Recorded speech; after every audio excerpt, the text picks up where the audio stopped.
A special thank you to each of our subscribers who make this channel possible. Here's today's story. In a shocking ruling that has sent ripples through the activist community, a Louisiana immigration judge has decided that Mahmoud Khalil, a pro-Palestinian activist and Columbia University graduate student, can be deported from the United States. This decision, made on Friday, stems from allegations made by the Trump administration that Khalil's presence in the country poses a threat to U.S. foreign policy. Khalil, who is married to an American citizen and is expecting his first child, addressed the court after the ruling, expressing his dismay at the lack of due process.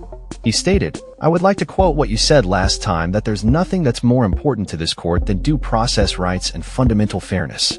Clearly, what we witnessed today, neither of these principles were present today or in this whole process."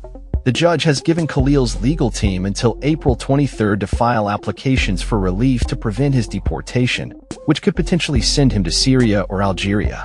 Supporters of Khalil were visibly upset in the courtroom, as many believe the ruling was unjust and politically motivated. Nur Abdallah, Khalil's wife, released a statement calling the ruling a devastating blow to their family, asserting that no one should be removed from their home for speaking out against violence and injustice. Abdallah emphasized that Khalil is a political prisoner, targeted for advocating for Palestinian rights, and condemned the government's actions as an attempt to silence dissent.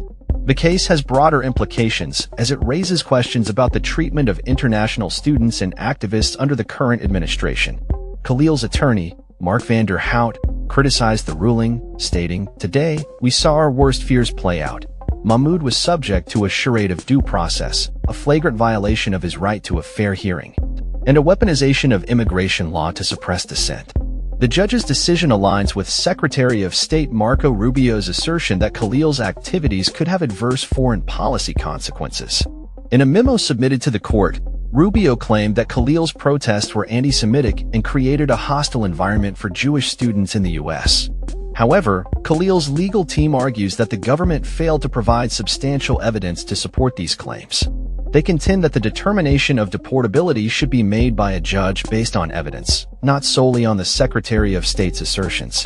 Khalil's case is currently intertwined with a federal court case in New Jersey, where a judge has ruled that he cannot be deported while proceedings are ongoing.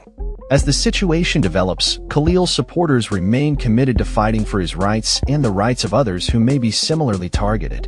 The ruling has sparked outrage among civil rights advocates, who argue that it represents a dangerous precedent for free speech and activism in the United States. Khalil's situation highlights the ongoing tensions surrounding immigration policies and the treatment of those who speak out against government actions.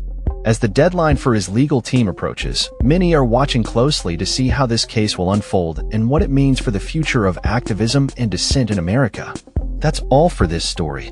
We upload videos every day covering many different subjects, so hit that subscribe button to stay informed.